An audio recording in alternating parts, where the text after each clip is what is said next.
Now, to start off this presentation, let's examine for just a moment, who is it that needs vows and oaths? Who is it that integrates these vows and these oaths with the heart of their mechanics? And I've got to start somewhere, and I'm going to start right here. We're not going to discuss the protocols. We're just going to get some background on the issue. Protocols of the Learned Elders of Zion. And it says right here, anti-Semitic forgery, aimed at showing the existence of international Jewish aspirations bent on world power. Now, a couple of things. First, you're going to see anti-Semitic forgery. Well, we can say it's a forgery because now it's in several different languages. And we're going to look at the word forgery here in a little bit, and we're going to see what the guidelines are for forgeries. Anti-Semitic, I've been studying the protocols of the Learned Elders of Zion now for about 30 years, and I have not seen the first word, sentence, phrase, or paragraph that is anti-Semitic. Now, if any, I challenge anyone, you show me anything about the protocols that is anti-Semitic, and I want to see it. I want to see it. I don't think that you're going to be able to find anything. But now, it's anti-Catholic, it's anti-Protestant, anti-Lutheran, anti-Christian, it's anti-German, anti-French, anti-Chinese, anti-Arab.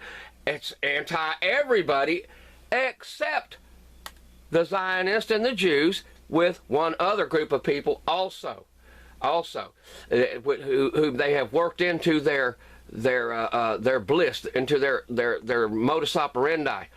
Okay, so I just want to say now, years ago when I first started studying the protocols of Zion, you couldn't just Google it and then pop up a PDF and then print it up. No. You couldn't do that. What you had to do is you had to order the books, and they were sometimes, what, 25, 30, 35 bucks from book clubs, private book clubs. And it was still extremely obscure. The protocols now are pretty much passé. And which is, you know, you can get them online anywhere and don't have to pay anything for them. So now people can read them who never had the ability to do that before.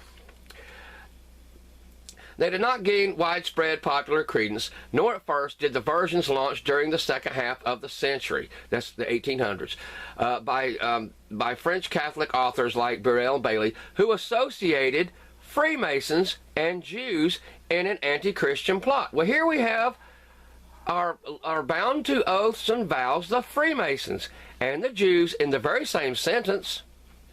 Well, could we just say that maybe these guys here invented the vows for these guys? Okay, well, yeah, we're gonna look into more of that. We're gonna look into more of that. Yeah, we sure are. Now, Volume 6, page 582.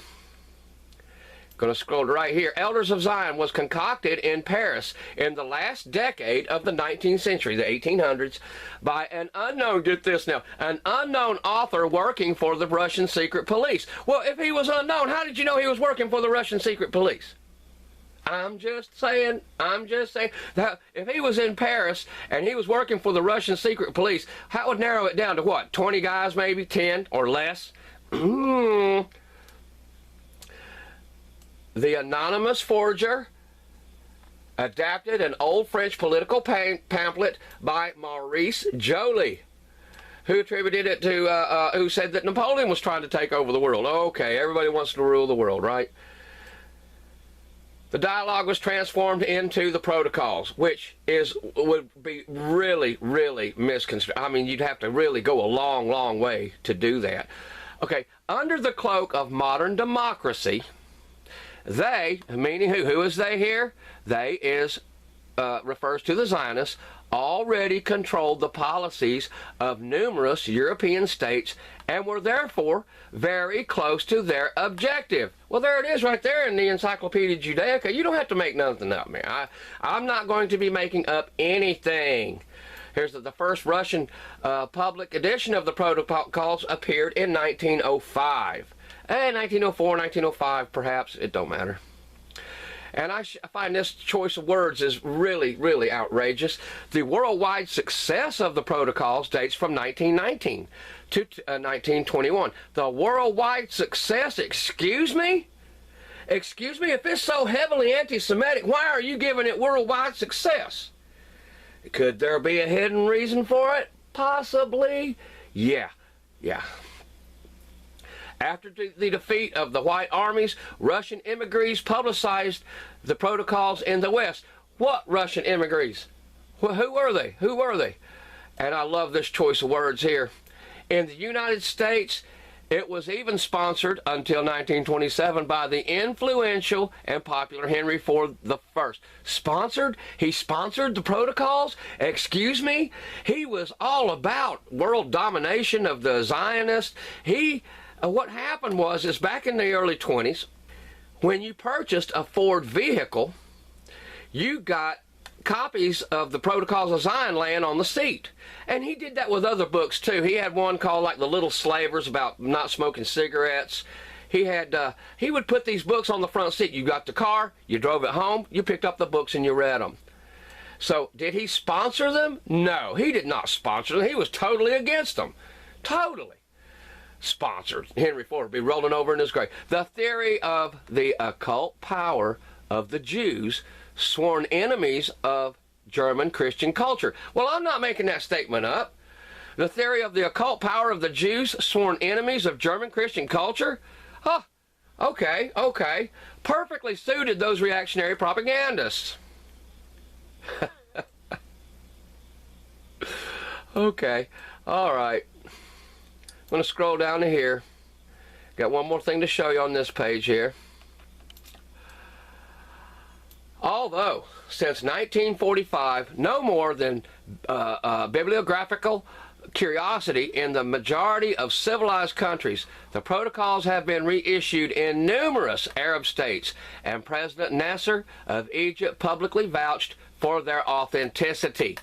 Okay, well, why put that in there? If you're so convinced that it's an anti-Semitic forgery, why are you going to put that the president of Egypt vouched for their authenticity? And now, Nasser was president of Egypt from the early 1950s, like 1952, 53 or something like that, up to 1970, I believe it was.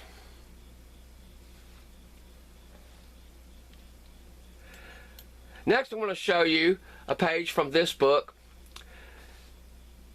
The Atlas of Jewish History by Martin Gilbert. Excellent book. Excellent book. And there's not, most of what I'm showing in this presentation is going to come from the Encyclopedia Judaica. I'm going to use my Oxford a little bit. I'm going to use this book here just for a 3-shot, or actually 1 shot, printed in 1993. See, here's my published date. It's also done in 92 and 1969. And what we're going to look at is page 65. I'll show you the whole thing here.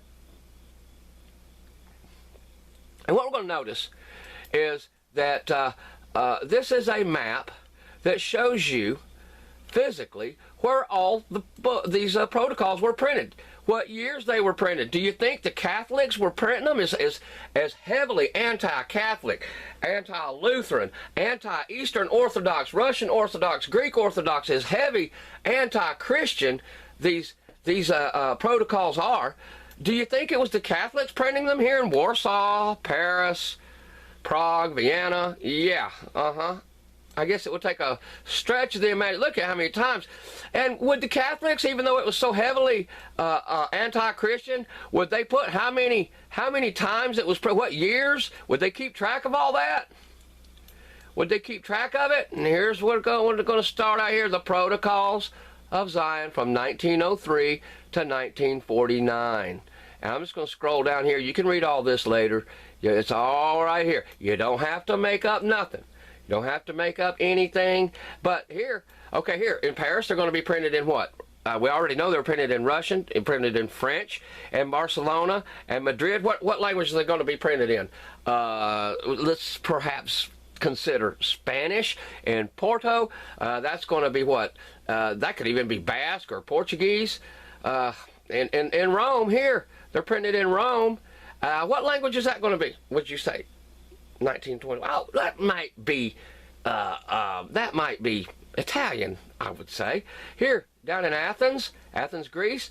Well, what language would that be printed in? Greek, perhaps? Here, Belgrade, that would be what? Slavic? This would be what? Right here in Warsaw, that would be what? Polish, Vienna, German? Okay, it's the Catholics that are doing all this, right? I don't think so. I just don't think so. I just don't think. Oh, here's a Moscow. Yeah. There's going to be Catholics in Moscow printing the Protocols of Zion. And here's that map. Now I'm going to show you the definition of a word, Pseudepigrapha. And I ordinarily use the word, then show you the definition of it. But in this case, I'm going to show you the definition first before it's used in our presentation here. With false title is what it means. With false title, a collective term for books or writings bearing a false title. Now this comes from my Oxford dictionary. Or ascribed to another than the true author. In other words, they're scrambling, they're mixing it up. Specifically applied to, what is this? Certain Jewish writings ascribed to various patriarchs and prophets of the Old Testament, such as the Book of Enoch, but we're going to go into that more later. And here you have this, the pseudepigraphical, and different forms of the same word. But what it means is a false document. Either the words have been scrambled, it's been created, and then they'll just put somebody's name on it, then put somebody else's name on it, and then refer back and forth to it. The way how information gets passed along is not a secret, okay? It's not a secret, especially when it comes to our quote-unquote institutions of higher learning. The libraries are just full of nothing but footnote after footnote after footnote. That's all that's in these libraries today. Okay, next. We're going to look at the definition of forgery. This is from Volume 6, page 1433. Forgery. Forgery of documents is not, either in biblical or in Talmudic law, a criminal offense. Okay. It may be an instrument for the perpetration of fraud and come within the general prohibition of fraudulent acts. Okay, now here. There are detailed provisions in the Talmud for making of legally binding documents in such a manner that they cannot be forged. Now, the Talmud goes into a lot of detail concerning forgeries and whatever. Now, according to the Talmud,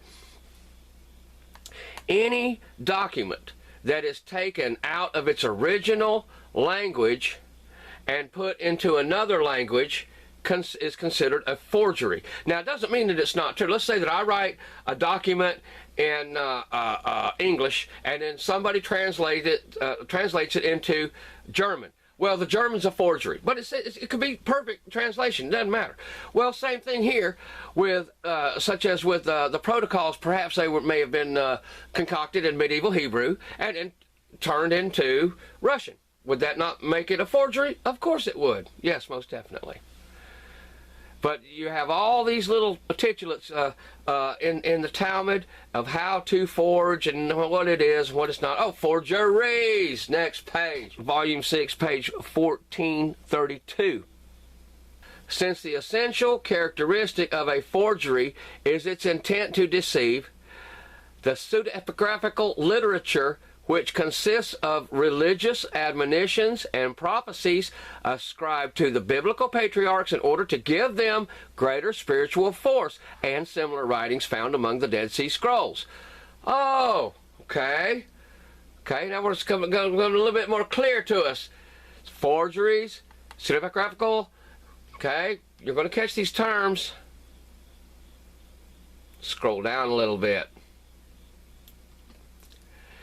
In the course of scholarly discussions that followed the archaeological discoveries of the 1900s, many of them, for example, the Moabite stone and the Dead Sea Scrolls, were denounced by some, you see the word here, skeptics? by some skeptics as forgeries. That's the wrong word there, skeptics. That should be scholars, brilliant scholars. They were denounced by some brilliant scholars as forgeries because you do not study the Moabite stone with comparisons to the Dead Sea Scrolls and know these ancient languages without being able to prove why you are skeptical and calling them a forgery.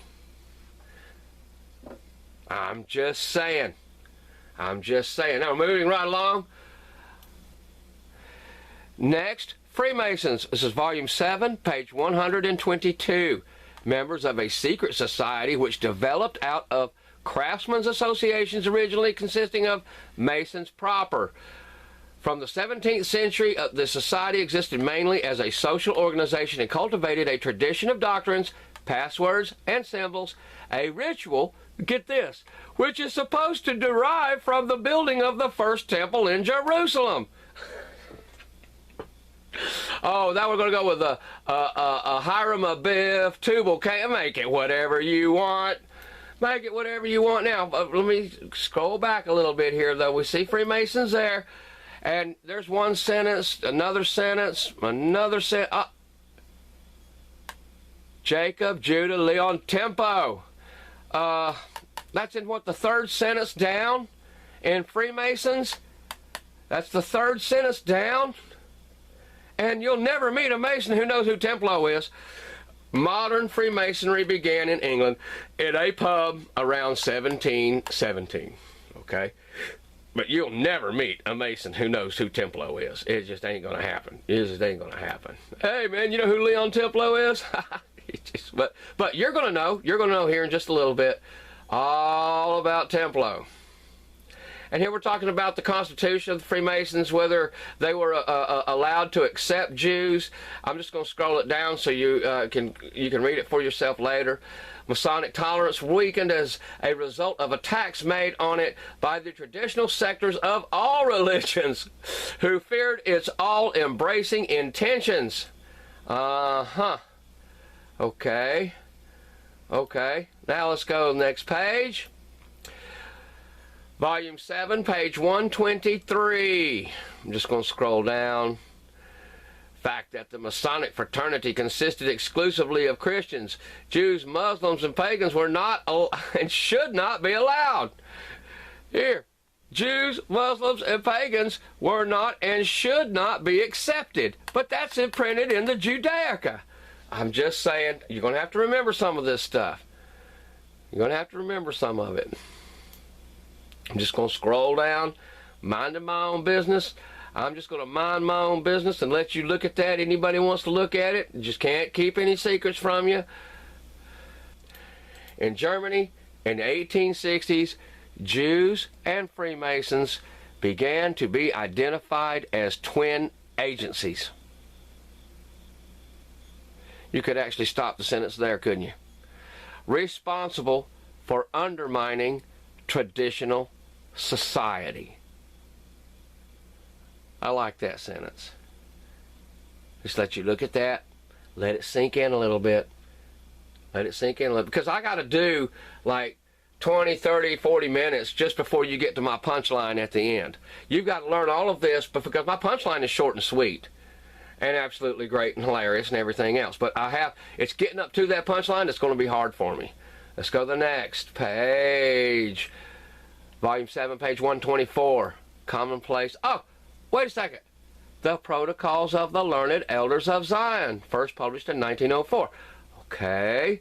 Included the idea of a Jewish Masonic plot to control the world. Okay.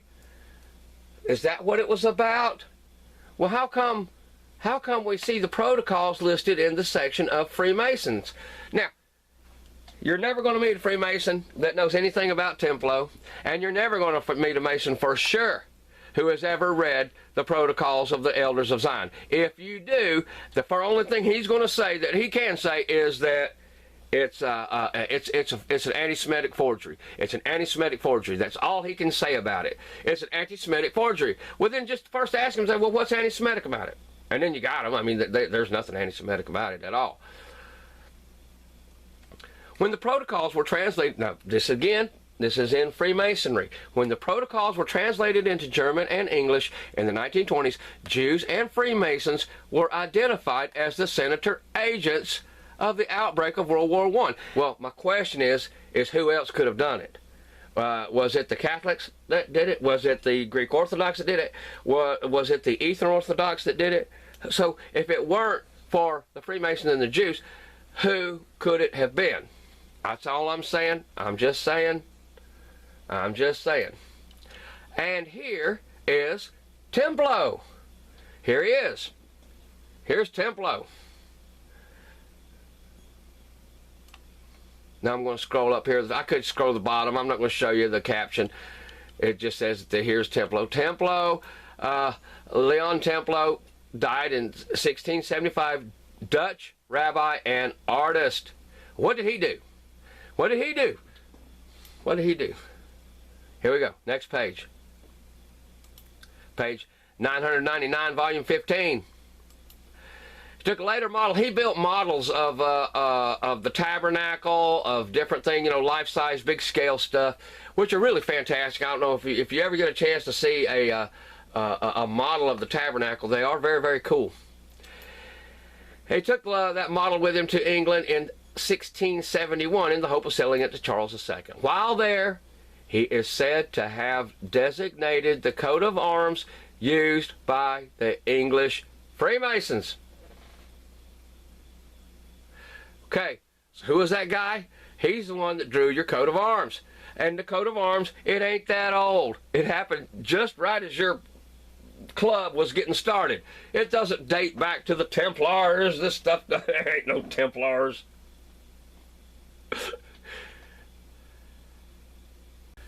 Next, we're going to look at vows and vowing, still in the Judaica, volume 16, page 227.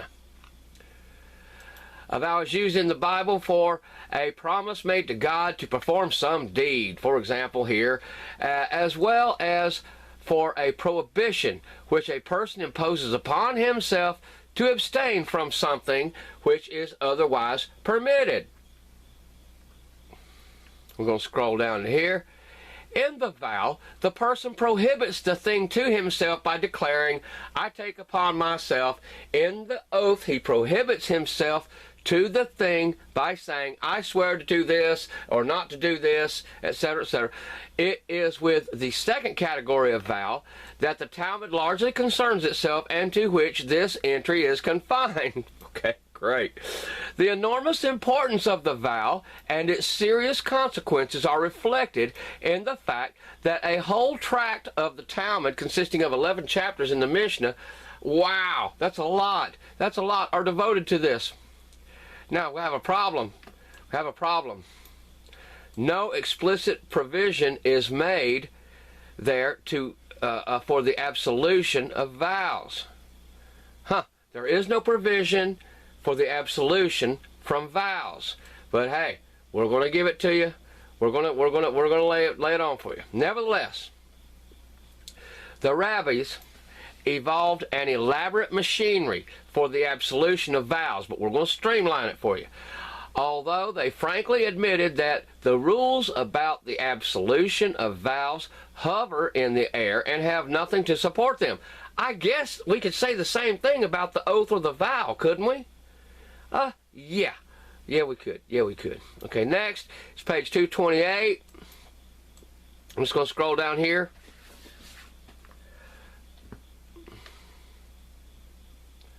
So scroll down here so you don't feel like you're being left out of anything. The weight of opinion, however, especially in the Talmud and Mishnah, is in favor of completely refraining from vows. It was as a result of this view that the elaborate procedure for the absolution of vows which annulled them ab initio, which means from the beginning or from initial stating of the vow, was developed.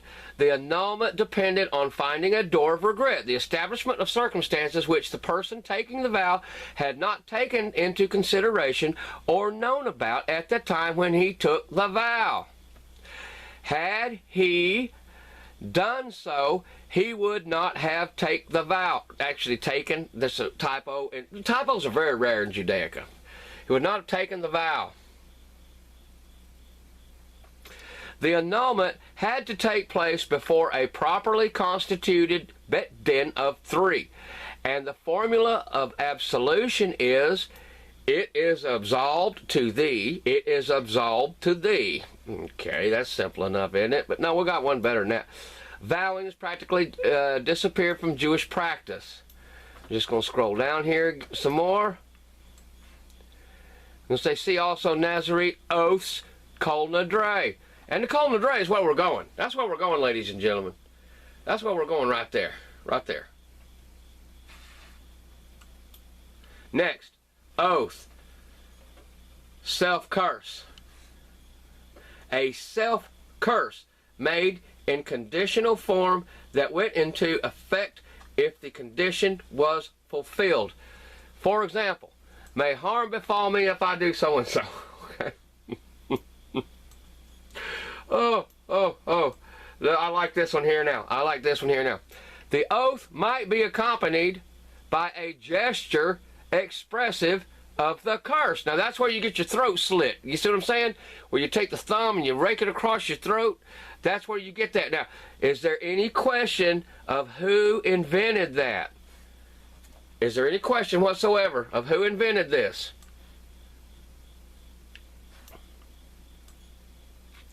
As a rule, the condition alone appears in oath statements, the self-curse being omitted for superstitious reasons. Now, I also want to point out is a lot of these red lines that you see, if it's a red line and it's solid and it's kind of straight, chances are it was my father. My father made that red line. He's got a lot of footnotes in these books.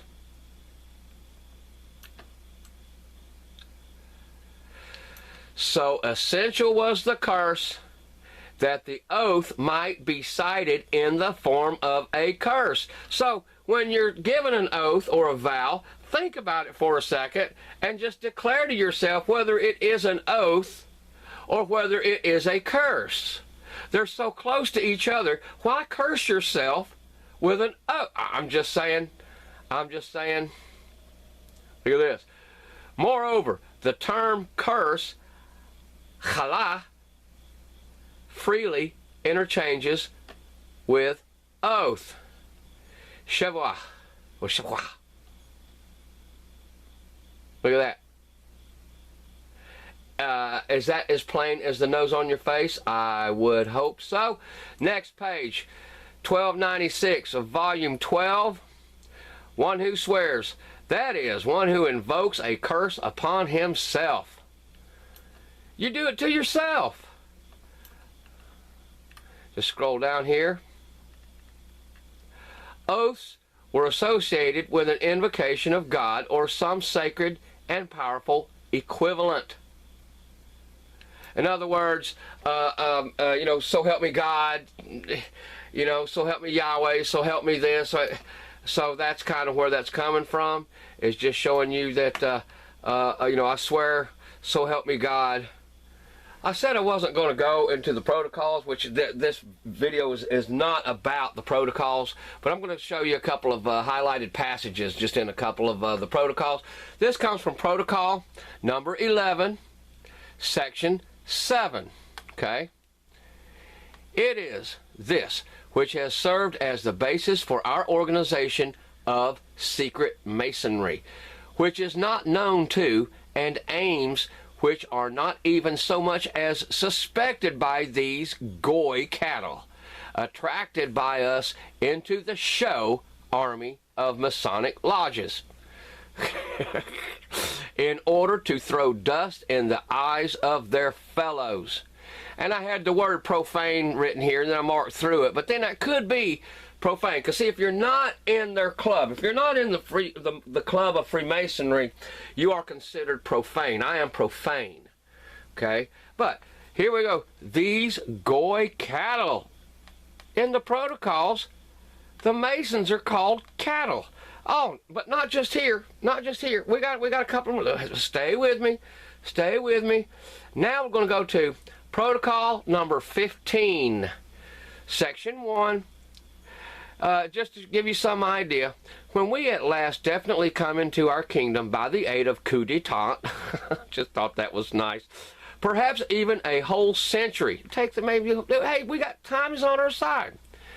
We shall slay without mercy all who take arms in hand to oppose our coming into our kingdom. Every kind of new institution of anything like a secret society will also be punished with death. So you can't just go out and start your own secret society. Oh, no, no, no, no. You can't do that anymore. Can't do that anymore. Those of them which are now in existence are known to us, serve us, and have served us. In this way, we shall proceed with those Goy Masons who know too much. Such of these as we may for some reason spare will be kept in constant fear of exile, or constant fear. We shall promulgate a law making all former members of secret societies liable to exile from Europe as the center of rule. In other words, they're not going to put up with your crap. You mess with these guys, and you're a Mason, they're going to throw you out of the country. Who knows what they're going to do? Who knows what they would do to you? And I'm just going to scroll down here. No big deal. Let's jump to the next page. It's still in protocol number 15, section 4. Meantime, however, until we come into our kingdom, we shall act in the contrary way. We shall create and multiply Freemasonic lodges in all the countries of the world.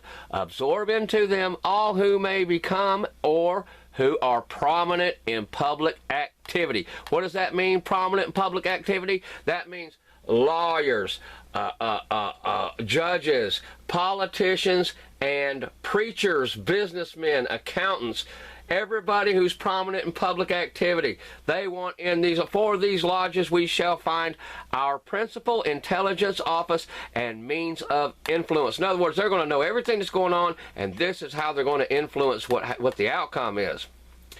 All these lodges we shall bring under one central administration, known to us alone and to all others absolutely unknown, which will be composed of our learned elders. The lodges will have their representatives, who will serve to screen the above-mentioned administration of Masonry, and from whom will issue the watchword and program. There's where it comes from, ladies and gentlemen.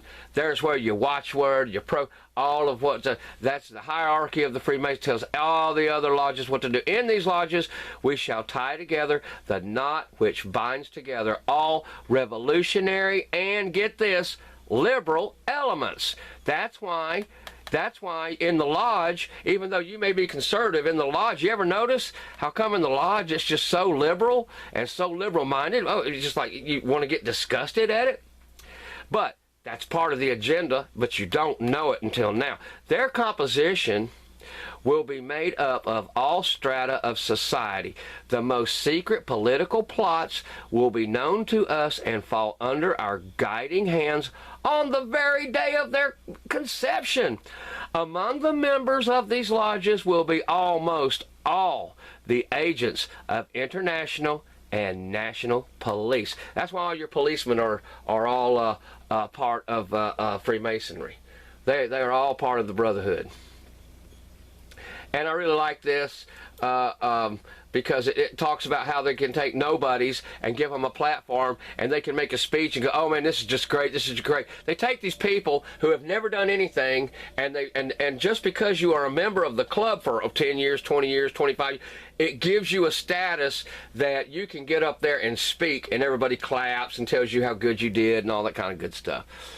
Okay, most light-minded. Okay, it is natural that we and no other should lead Masonic activities. Well, that sounds pretty explicit to me. That's pretty direct, isn't it? Yeah. Now here, this is so anti-Semitic. Gentiles are stupid. There's your anti-Semitism coming in right there, buddy. That right there is so anti-Semitic. I just can't. I'm beside myself. here we are reading, and all these guys that say that the protocols are an anti-Semitic forgery, and here it is, Gentiles are stupid. Yeah, that is an anti-Semitic statement there, isn't it? Yeah. But did a Gentile write that? Would a Gentile put... I'm just saying. Here, section 6. The Goyim entered the lodges out of curiosity, or in the hope by their means to get a nibble at the public pie. And I just get a glow here that they've used the word pie for, actual, a graphical term. To get at the public pie. Boy, ain't that the truth. Ain't that the truth. And here's a real good say. It appears have the souls of sheep, and get this. This is they're talking about the Freemasons here. And the wind blows freely through their heads. Oh my goodness. Okay, we're going to continue now. We got one more page here of the protocols that we're going to do here. Now, that's how come you'll never see a Mason that has read these protocols. Because if a Mason ever reads the protocols, he realizes how stupid he has been and how he's been played as a fool. But just stay with me, because we've got the cure here. I'm not just pointing out problems. It's taking me pointing out all these problems so that I can give you the cure on a platter. This is Protocol 15, Section 7. If we have been able to bring them to such a high pitch of stupid blindness, is it not a proof, and an amazingly clear proof, of the degree to which the mind of the Goyim, of the Mason, is undeveloped in comparison with our mind? All right, which guarantees our success. Here's anti-Semitism. Gentiles are cattle. Oh my gosh, that's so anti-Semitic. That is so anti-Semitic. Man, I tell you what, if I wrote anything like that, if I put something like that in print and put it out there, I would just be anti-Semitic, wouldn't I? Okay, right here. I love this. This is good. This is so good. I just love it. Section 9, Protocol 15. Death is the inevitable end for us all. It is better to bring that end nearer to those who hinder our affairs than to ourselves, to the founders of this affair. Well, Protocol 15 is all about Freemasonry, is it not? To the founders of this affair. They are claiming that it is theirs. Look at here. We execute Masons in such wise that none save the Brotherhood can ever have a suspicion of it, not even the victims themselves of our death sentence. They all die when required, as if from a normal kind of illness. Now, what, like six bullets to the back of the head? Now, when I was growing up, just about a mile and a half from our house, there was a man that was shot 5 times in the back, and the Floyd County Police Department did not, what was it they say, did not suspect foul play. Now, also in the mountains around where I grew up, it was not uncommon for them to find a body just laid out on the road with 3 or 4 bullets in the back of the head. And they were all Masons. They were all Masons. But the cops, the investigators... Okay, but let's continue here. Knowing this, even the Brotherhood, in its turn, dare not protest. Okay, now, so it's the investigators and the police officers themselves. They know. They can see what it is. They can see what happened, but they can't say anything. They can say anything. Now, look at this sentence here. While preaching liberalism to the Goy, in this case the Freemasons, there's Masons. While preaching liberalism to the Goy, we at the same time keep our own people and our agents in a state of unquestioningly submission. While preaching liberalism. And there's where you get it from. Now, Freemasonry actually started in the New Age. Back in the 1920s, late teens and 20s, they had a magazine called New Age Magazine, and it was all about starting the educational system, which came as a public education. That was all done by Freemasons with the help of the Zionists. In the most important and fundamental affairs and questions, judges decide as we dictate to them. So if you have a judge that is a Freemason, he has to go along. He has to do the two-step and the promenade. He has to dance with those who brought him. Going to scroll on down here. And you can download these offline. These are no secret anymore. Used to, you had to be a member of a private book club or something to get the protocols, but now anybody can go online and get them. And you can share them with your friends, especially your Masonic friends. The main feature, which will run right through them, the Masons, is submission to orders. And this principle will be carried to a grandiose height. Every abuse will then disappear in consequence of the responsibility of all down to the lowest unit. Abuses of power subordinate to this last instance will be so mercilessly punished that none will be found anxious to try experiments with their own powers. There you go. So what's that say? That means that your politicians, they're not going to try to step out of line. They're not going to step out. They're not going to go against the system. We are just now, in America, we're just now to the point where we can two-step out of this type of thinking here, because it's been ruled for so long, just as you see it here. There's nothing made up here. You can go online. Anybody can download these. They're great if you ever want to study. I've been reading the protocols for, like I say, probably 30 years, 30 plus. Okay, now we're going to look at Kol Nidrei. Now, it's taken me all of this just to get here, because this is my punchline. And I had to educate you and bring you forward to the point where, okay, I have the solution. Well, they have the solution. These are the people who have invented Freemasonry. They have invented your vows, your liturgies, your everything, and your oaths, and they left themselves a back door. That's right. They left themselves, and you can share this back door with all of your friends and neighbors. Comes from volume 10, page 1166. Kol Nidrei, all vows. A declaration of annulment of vows, with which the evening service of the Day of Atonement commences. The worshippers proclaim that all personal vows, oaths, etc., that they made unwittingly, rashly, or unknowingly, and that consequently cannot be fulfilled during the year, should be considered null and void. The recitation must begin while it is still daylight and must be prolonged until sunset. It is the custom to repeat Kol Nidrei 3 times in order to accommodate latecomers. What? Yeah, that's right. Okay, you don't even have to be on time for the ceremony. If you get there a little bit late, man, here to accommodate latecomers. You don't have to be on time. Let's scroll on down here a little bit. Rosh Hashanah, which I may go into a little bit later. Rosh Hashanah. I might do some on that. The Mishnah, which is an interpretation, a dialogue, a commentary on the Talmud, permits the nullification of the vows of an individual. See, like I've been trying to show you. Look at here. The origins of Kol Nidrei are unknown. Well, I know where it came from.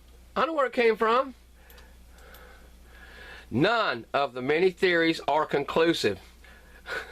The first reference to Kol Nidrei as a collective declaration is found in the responsa of the, let's go to the next page, volume 10, 1167, Babylonium Geonim, beginning in the 8th century. It is stated that Kol Nidrei was familiar to them from other lands. Let's scroll down here. The Geonim opposed Kol Nidrei because of possible innovations by mystical circles for whom it assuaged a magic fear of vows that might have been unwittingly broken. Okay, now, C.H. Gordon, Cyrus H. Gordon, now, before he died, he was a good friend of mine and Paul's. And I like seeing my personal friends listed in character and referenced in supreme intellectual encyclopedia sets. C.H. Gordon, Paul and I knew him very, very well, and his wife too. C.H. Gordon, citing parallel Aramaic formulas found inscribed on incantation bowls from the time of the Talmudic Babylonia, proposed that the original function of Kol Nidrei had been the annulment of curses or oaths that touched off evil forces in the community.